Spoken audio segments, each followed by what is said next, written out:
Some would say I'm the reverse, and welcome to my review for Batwoman Season 1, Episode 6, titled I'll Be Judge, I'll Be Jury.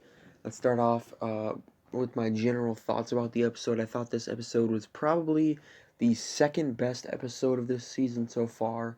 I thought it was better than the first four, but not as good as last week's episode. Last week's episode was phenomenal, actually, just on another level from the other five of the season, including this one, and I'll go over why I think it's better than the first four. It's pretty self-explanatory why it's not as good as last week's. Last week's was really fun just because it was delving into Alice's backstory and had some really great character moments. But I'll explain why I like this episode more than the first four. But let's start off with how the episode starts. It starts off with the executioner killing somebody. He was killing this district attorney. I think he was a DA. I know he was a lawyer. He was a prosecution lawyer. And I'll go over the executioner's motivations on why he killed the guy. But I really didn't like the way he killed him. He has this axe, as you can see in the picture, that he carries around. Instead of just, cutting the guy's head off or something, that would have made him a really cool villain to start off the episode. But instead of that, they had him cut down this electric pole, which, sent electricity through the water, uh, from, like, a fire hydrant or something. And the guy tried to climb a fence, and he got electrocuted, which I thought was really stupid.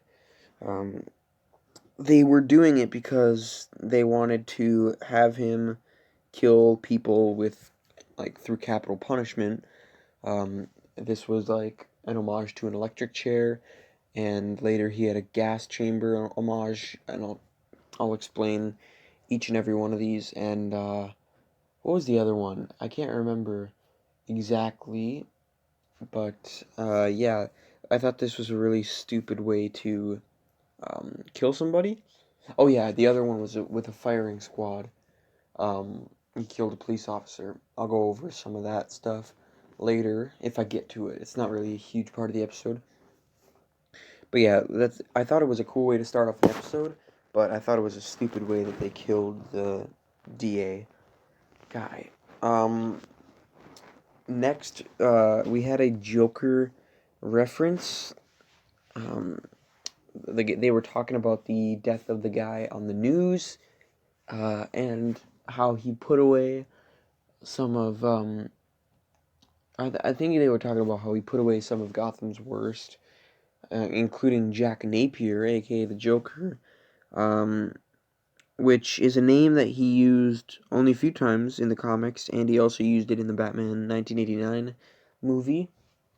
So I thought that was pretty cool, that they gave the Joker a name in the Arrowverse. I thought this was kind of a forced reference, though. Uh, the other references from other episodes came sort of natural, but this one sort of I don't know why it felt this way, but it felt kind of forced and just out of nowhere.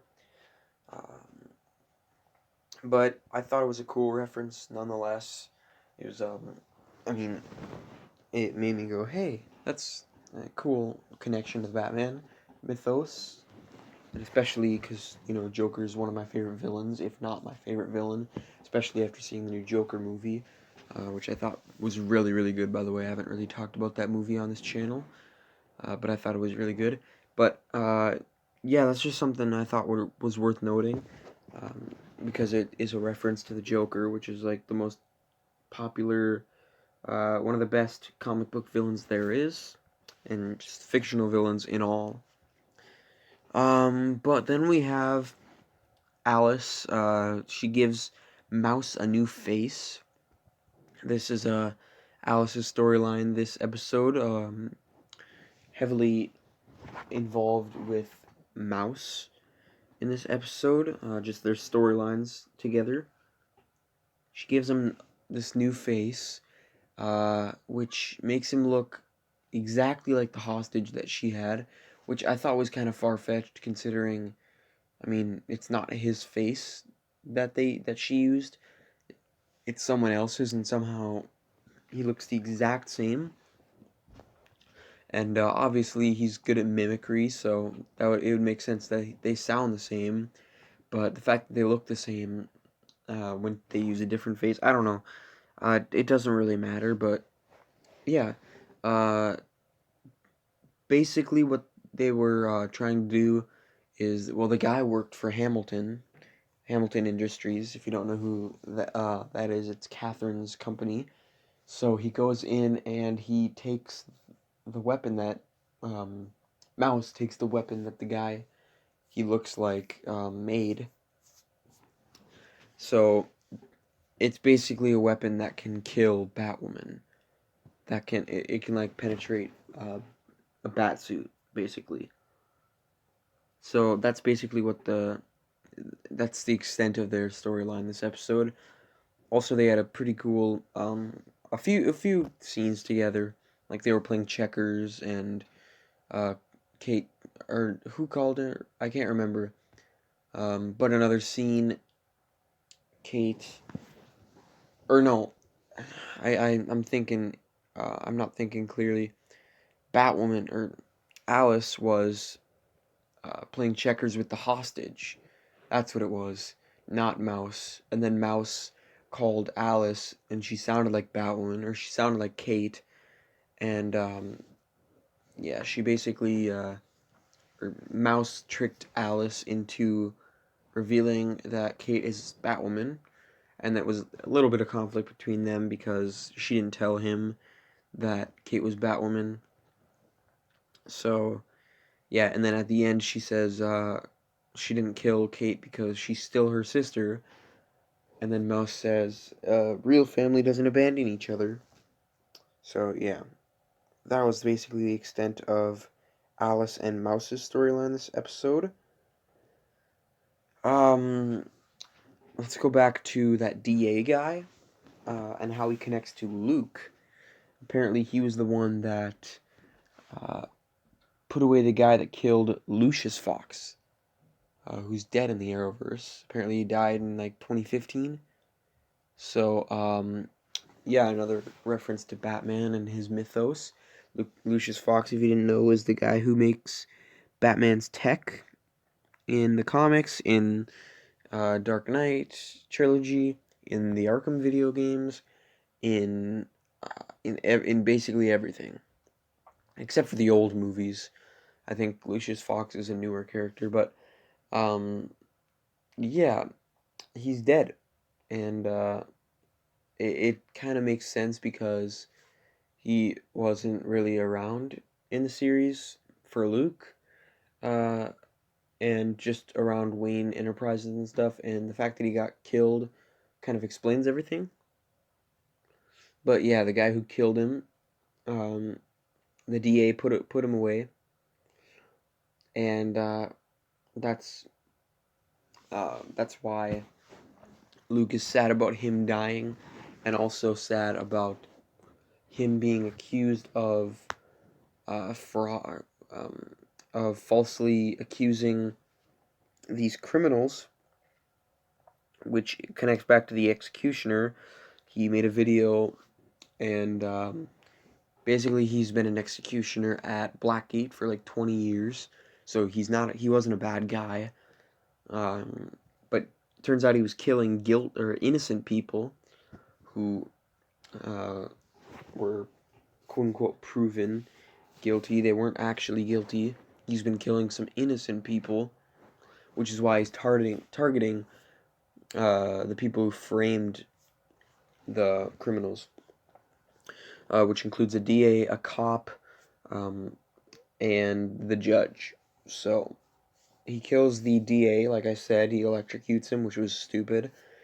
He tricks the cop into going into a warehouse where he basically has these automatic guns uh, ready to fire, and they they shoot at Batwoman and Sophie, and Sophie gets hit, and she learns out, and she finds out, and Kate finds out, excuse me, that Sophie knows that she's Batwoman.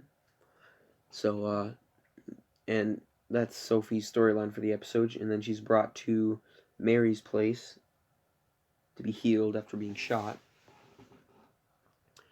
and she basically wants to tell Jacob that Kate is Batwoman, but Kate obviously doesn't want her to, because in this episode Jacob is he doesn't believe in Batwoman. He's against her, and he actually fights Batwoman in this episode, which I thought was actually kind of cool. This conflict between Jacob and Batwoman, who he doesn't know is his own daughter.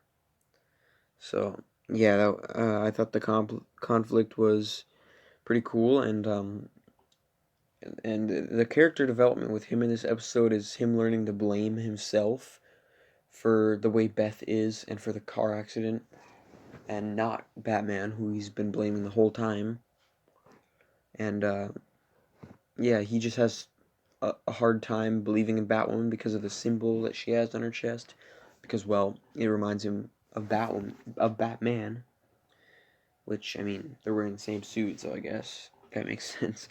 Um, Now, enough with the sarcasm. I thought this was a pretty good like storyline that he had in this episode.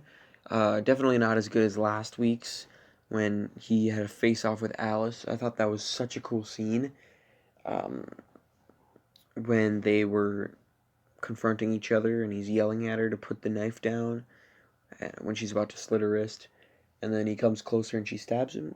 Yeah, I'm just gonna stop talking about last week's episode since I already did a review on that. Um, but yeah, this episode did have a good Jacob storyline, not as good as last week's, but it was still pretty good.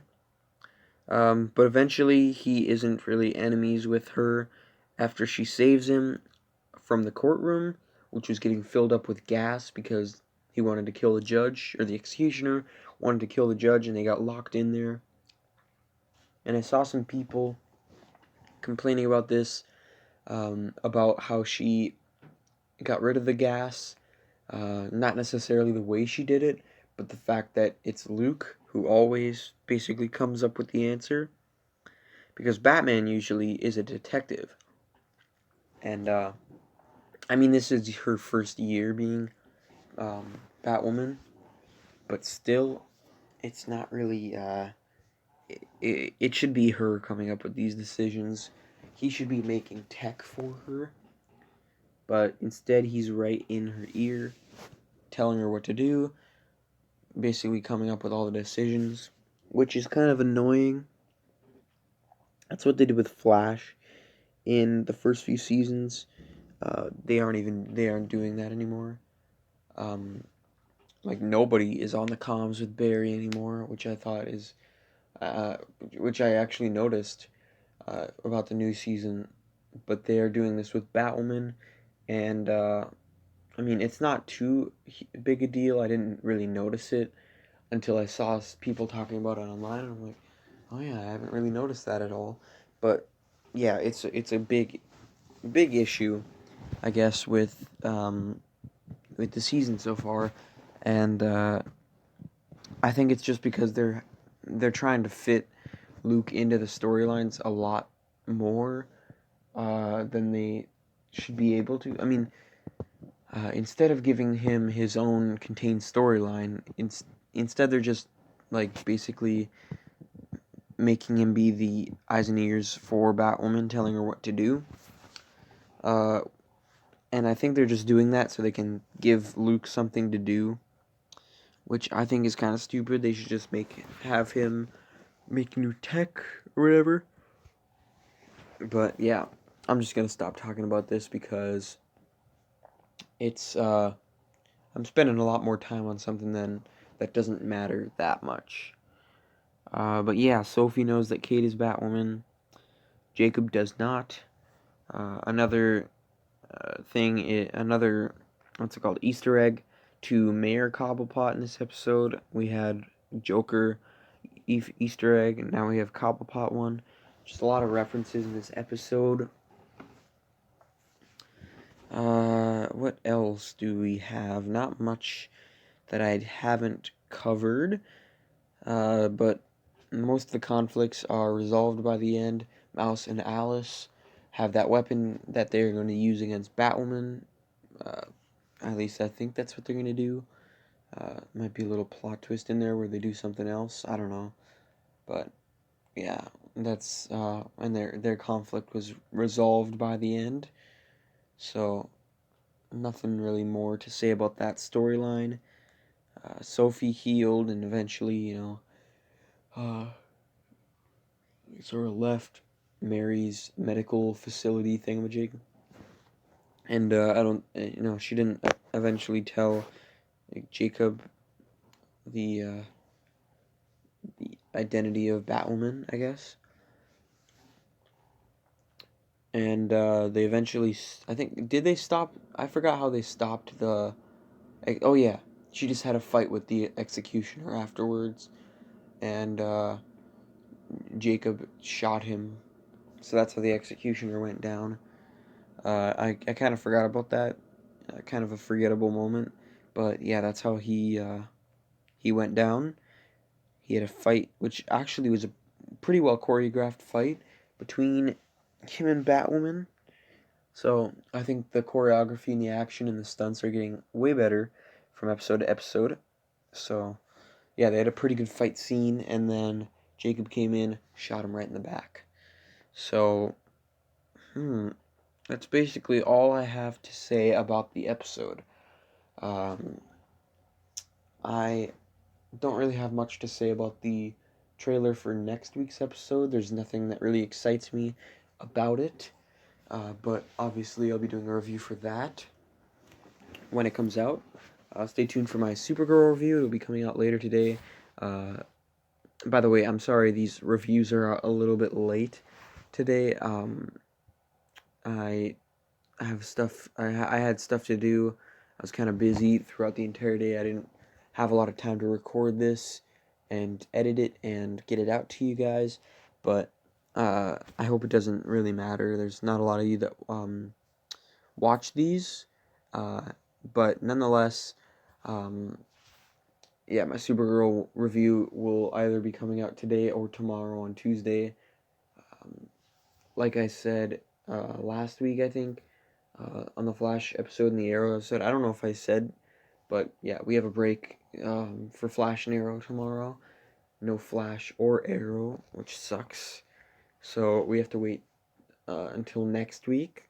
I mean, until we get episode 6 of Flash and episode 5 of Arrow. I don't know why they're taking a break. Maybe it's because they need to line up the timelines of Crisis. If that's the case, they should have just pushed Flash and Arrow back 1 week from the very beginning. So, I don't know. But, yeah, hope you guys enjoyed my review. Stay tuned for my Supergirl review. Next video up on the channel will be that. Stay tuned for my all my videos. I'm not going to be doing a breakdown on the Crisis on Infinite Earths trailer because there's not much to talk about. Except for, the Monitor doesn't have his sideburns, I guess. And there's that mystery character that no one really knows who that is. But, yeah, I'm not going to be doing a video on that.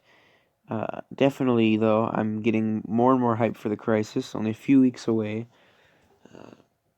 Like 3 weeks? 4 weeks away? I don't know. I know after this break for Flash, it's episode 7, then 8, then 9.